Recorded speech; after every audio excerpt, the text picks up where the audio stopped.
이재명 대통령 저격수로 불리던 김영환 충북지사의 과거 행보가 다시 주목받고 있습니다. 충북 현안 해결에 걸림돌이 될지 우려도 나옵니다. 수능 모의평가를 치렀더니 사회탐구 선택자가 크게 늘었습니다. 과학 과목을 피해가는 이른바 사탐런 현상이 심해지고 있습니다. 우리나라에서 처음으로 열리는 기계체조 아시아 선수권이 제천에서 개막했습니다. 세계 정상급 선수들이 모인 현장을 다녀왔습니다.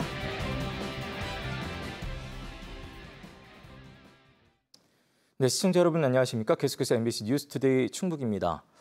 과거 이재명 대통령의 저격수였던 김영환 충북지사의 행보가 다시 회자되고 있습니다. 이제는 대통령이 되어 새 정부가 출범한 시점에서 이를 도마 위에 올리고 있는 이들은 충북 현안에 악영향이 있지 않겠냐고 말하고 있습니다. 보도에 허지희 기자입니다. 네, 반갑습니다. 지난 2022년 지방선거 예비후보로 MBC 충북 유튜브에 출연했던 김영환 충북지사. 이재명 대통령과 관련해 수사 중인 의혹이 김혜경 여사의 법인카드 사건만 빼고 모두 자신에게서부터 시작됐다며 윤석열 대통령 당선의 1등 공신임을 자처했습니다. 이번에 문제가 된 대장동부터 시작해서 모든 거는 다 그때 다 시기한 거죠. 윤석열 대통령은 나한테 좀 훈장 하나 줘야 되는데.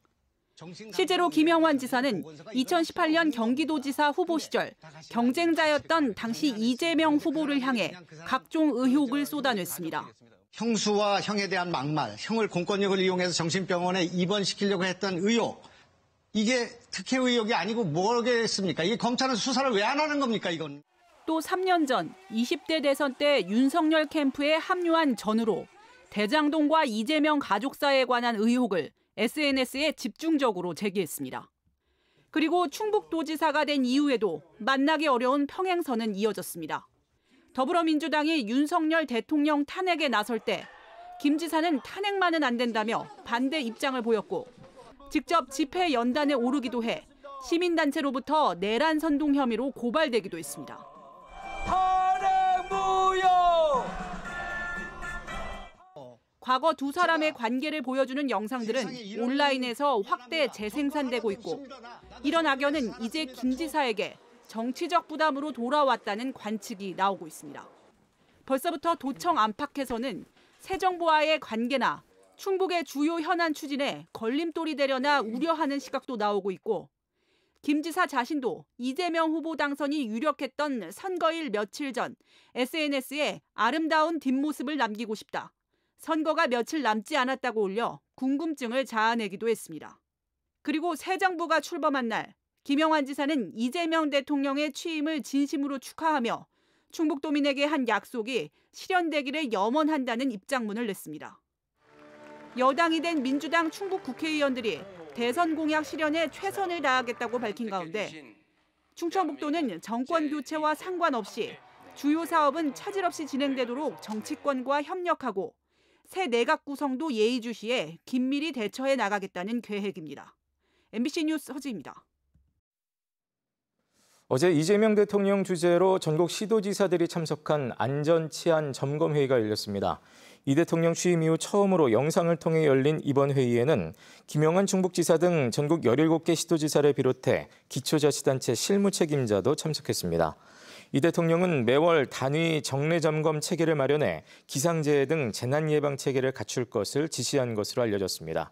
앞서 이 대통령은 취임사에서 사회적 참사와 진상을 명확히 규명하고 안전사회를 건설하겠다며 오송 지하차도 참사를 사례로 언급했습니다.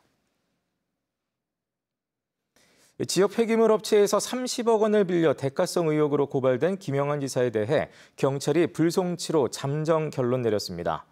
충북경찰청은 김 지사에게 혐의를 적용하기 어렵다는 국가수사본부 최종 심의 결과를 통보받아 조만간 불송치 결정으로 사건을 마무리할 계획입니다. 경찰은 김 지사가 연 4.2% 이자를 매달 납부하고 있어 뇌물수수나 청탁금지법을 적용하기 어렵다고 판단했습니다. 또 돈을 빌려준 폐기물 업체가 매립장 증서를 신청한 것은 김 지사가 취임하기 전이어서 이해충돌방지법 위반도 적용되지 않는다고 설명했습니다. 이 대통령은 후보 시절 세종시를 행정수도로 완성하겠다고 약속했고 10대 공약에도 명시했습니다. 공약한 대로 국회 세종의사당과 세종집무실을 세울지, 세운다면 언제 어떻게 건립할지, 특히 위헌에 대한 부분은 어떻게 할지 김윤미 기자가 짚어봤습니다. 제21대 대통령으로 취임한 이재명 대통령은 후보 시절 행정수도 완성을 10대 공약에 담고 공식 선거운동 첫날부터 강조했습니다. 대한민국의 행정수도와 기술통신도시를 선물로 드리겠습니다. 추진이 더뎠던 국회 세종의사당과 대통령 세종집무실을 차질 없이 특히 임기 내 건립하겠다고 약속했습니다. 국가기관들도 부처들도 빨리빨리 옮기고 가능하면 신속하게 국회 본회의장도 지어서 옮겨오고 헌법을 바꾸는 국민적 합의를 거쳐서 대통령실도 옮겨오고 그래서 균형적인 그런 세상을 만들어야 되지 않겠습니까? 국회도 집무실도 우선 세종에 마련해 실질적인 기능을 하도록 한 뒤 완전히 옮겨 행정수도를 완성한다는 2단계 방안입니다. 지난 2004년 헌법재판소의 위헌 결정 같은 위헌 논란을 돌파하기 위한 해법으로는 특별법 제정에 주목하고 있습니다. 국민투표 등 국민적 합의와 절차가 필요한 개헌보다 속도를 낼 수 있다는 판단입니다. 여야 합의와 사회적 합의를 거쳐서 법안을 통과시킨다. 그랬을 때는 그 법안이 설사 다시 헌법재판소로 가더라도 이번에는 지난번과 같은 그런 결과가 나오지 않을 것이다. 민주당이 당론으로 채택해 발의할 행정수도 완성특별법은 국회, 집무실 이전과 세종시를 행정수도로 한다는 내용을 담습니다. 장기적으로는 개헌을 통해 수도 문제는 법률로 정하도록 한다는 계획입니다. 대한민국의 수도는 서울에 두고 행정수도를 포함한 기타의 특화수도는 법률로 정한다. 이렇게 해놓으면 나중에 부산에 해양수도가 생기고 광주에 문화수도가 생기면 그때마다 개헌을 안 해도 되거든요. 국회 세종의사당은 5조 6천억 원 규모로 기획재정부와의 총사업비 협의가 진행 중으로 올해 안에 국제 설계 공모에 들어가 오는 2031년 완공될 예정입니다. 대통령 집무실 건축 설계와 국회를 포함한 국가 상징구역 전체의 밑그림을 그리는 국제 설계 공모도 이달 말 시작됩니다. 대통령 취임을 앞으로 국회에서 세종국회에서 한다면 미국처럼 200만 명 정도가 들어가서 할 수 있는 그런 구역이 되고요. 본회의장을 비롯해서 상임위원회 국회 전체가 옮기는 걸 전제로 보안과 경호 등으로 용산 대통령실에서 집무를 시작하는 만큼 첫 국무회의는 물론 세종에서 정기적인 국무회의를 여는 등 새 정부가 행정수도 완성 의지를 보일지도 관심입니다. MBC 뉴스 김유미입니다. 대선은 끝이 났지만 아직 거리에는 선거 현수막이 남아있죠. 이 선거를 치를 때마다 전국적으로 1,000톤 이상의 현수막이 발생합니다. 늘 나오는 얘기지만 수거도 처리도 쉽지 않아 애물단지가 되고 있습니다. 김단비 기자입니다. 순천의 한 사거리입니다. 대선에 출마한 각 정당 후보들의 현수막이 잔뜩 내걸렸습니다. 투표를 독려하는 내용의 현수막도 있는데요. 문제는 누가 내건 건지 알 수 없는 현수막도 섞여 있다는 겁니다. 건물 한 벽을 덮을 정도의 대형 현수막부터 지자체와 단체에서 건 현수막까지 종류도 가지각색입니다. 선거가 끝나고도 남아있는 현수막에 시민들은 눈살을 찌푸립니다. 선거도 끝났으면 젖소리야 깨끗하게 보기도 좋고 자체가. 그래야지 끝났는데 계속 달아놓으면 미관상 안 좋잖아요. 지정된 지정석에다가 이 선거 광고라든가 이런 것들 붙였으면 쓰겠더라고요. 시야 같은 것도 안 좋고 또 저희가 뭐 다니다 보면 바람에 날려가지고 찢어진 경우도 있고. 전국적으로 최근 3년간 선거로 발생한 폐현수막은 3,900여 톤. 선거 하나를 치를 때마다 1,000톤 이상의 폐현수막이 쏟아져 나옵니다. 문제는 수거도 처리도 쉽지 않다는 겁니다. 현수막을 단 정당이나 후보자가 수거해야 하지만 잘 지켜지지 않아 지자체가 직접 수거에 나서기도 합니다. 또 폐현수막 가운데 4분의 1 정도만 재활용되고 나머지는 땅에 묻거나 소각해 환경오염을 유발합니다. 저희가 먼저 요청을 해도 그쪽에서 다 끝나면 그렇게 좀 하고 해야 되는데 그게 좀 어려움이 많습니다. 저희도. 공직선거법에 따르면 선거일 다음 날부터 13일 동안 답례 현수막을 게시할 수 있습니다. 선거는 끝났지만 현수막은 여전히 골칫거리로 남게 됐습니다. MBC 뉴스 김담미입니다. 21대 대선에서 패한 국민의힘이 충북에서도 내홍을 겪고 있습니다. 국민의힘 송수현 제천시 의원은 어제 권성동 전 원내대표 출당을 위한 서명운동을 시작해 지금까지 3,000명 넘게 참여했다고 밝혔습니다.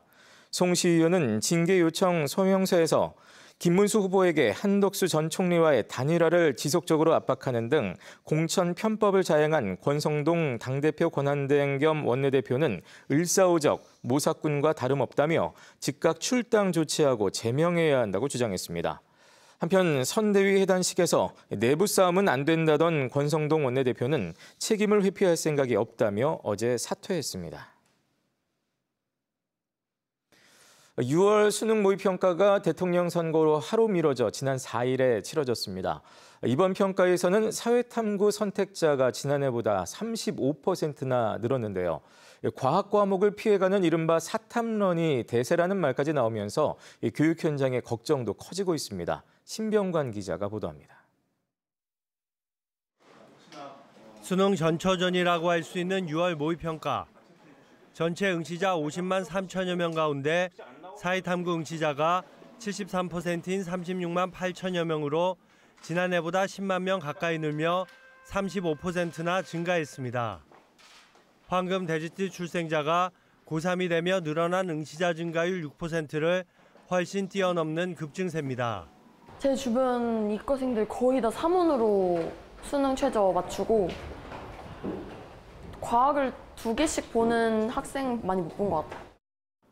지난해에 이어 올해는 더 많은 주요 대학이 사회탐구 응시자에게 공대 등 이공계의 문을 열면서 이과 학생이 과학에서 사회 과목으로 옮겨가는 이른바 사탐런이 심화되고 있습니다.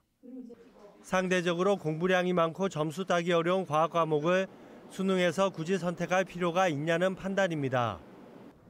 다만 지역의 거점 국립대인 충북대의 경우 정시에서는 여전히 공대 등 상당수 이공계 모집 단위에서 과학탐구 2과목 응시를 필수로 요구하고 있습니다. 교사들은 목표 대학과 성적에 따라 유불리가 다르고 남은 시험 준비 기간이 길지 않은 만큼 신중한 선택이 필요하다고 조언합니다. 본인이 희망하는 대학교의 전형을 파악하고 희망하는 등급대가 몇 등급대인지를 파악하는 것이 중요하다고 생각합니다. 사탐런을 바라보는 교육 현장의 우려는 입시에만 그치지 않고 있습니다. 과학 기피 현상이 심화되고 이공계 교육의 질적 하락으로 이어질 것이라며 대책이 시급하다는 목소리가 나오고 있습니다. 한편 이번 모의평가는 졸업생이 응시에 성적이 산출되는 올해 첫 시험인 만큼 성적표가 나오면 사탐런을 고민하는 학생은 더 늘어날 전망입니다. MBC 뉴스 신병관입니다. 아시아 최고군이와 역사를 자랑하는 2025 기계체조 아시아 선수권 대회가 제천에서 개막됐습니다. 오는 15일까지 세계 정상급 선수들의 기량을 눈앞에서 생생하게 볼 수 있습니다. 이승준 기자입니다. 물 흐르듯이 자연스러운 움직임, 팔과 다리에 굽힘 없이 안마 연기를 이어가는 일본의 오카 신노스케. 지난해 파리 올림픽에서 금메달 3관왕입니다. 우리 대표팀의 에이스인 허웅도 홈그라운드 2점을 안고 편안하게 경기를 펼칩니다. 대표팀 동료의 멋진 연기에 여자 국가대표 선수들도 한마음으로 박수를 보냅니다. 허리 부상이 있어서 2종목밖에 하지 못했는데요. 그 2종목이라도 팀에 최대한 도움이 되고 싶어서 진짜 간절하게 지금까지 훈련해온 노력 다 보여주려고 최선을 다하는 마음으로 준비를 했고요. 제천에서 개막한 기계체조 아시아 선수권은 23개 나라 1000여 명의 선수와 임원이 참가했습니다.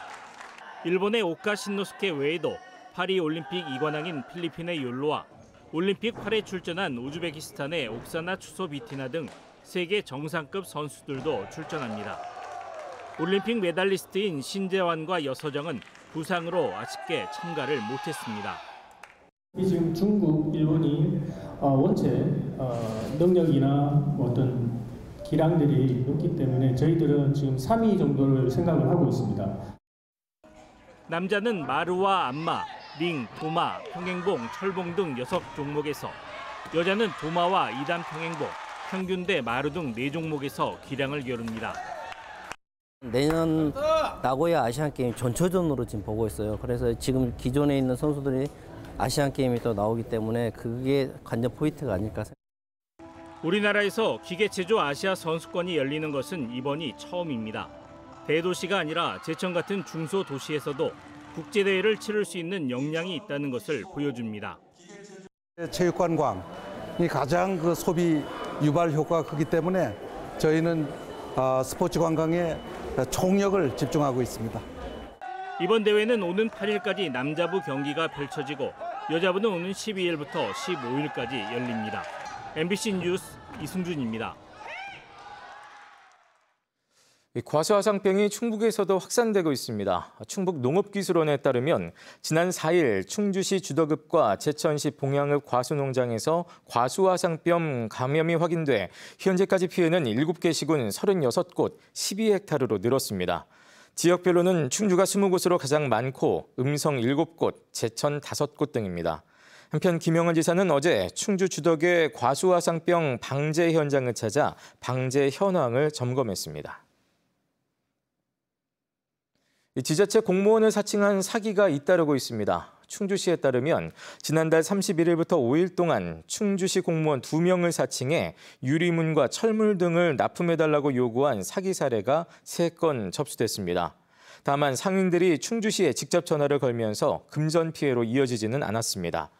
앞서 옥천군에서도 지난 3일 산림과 공무원을 사칭해 허위 공문을 전송하고 살충제 납품을 요구한 사기가 확인됐습니다. 충주시와 옥천군은 경찰에 수사를 의뢰했습니다. 해고된 직장의 대표에게 흉기를 휘두르고 달아난 남성이 검찰에 넘겨졌습니다. 청주 상당경찰서는 어제 살인미수와 음주운전 혐의로 42살 남성을 구속 송치했습니다. 네, 뉴스를 마칩니다. 고맙습니다.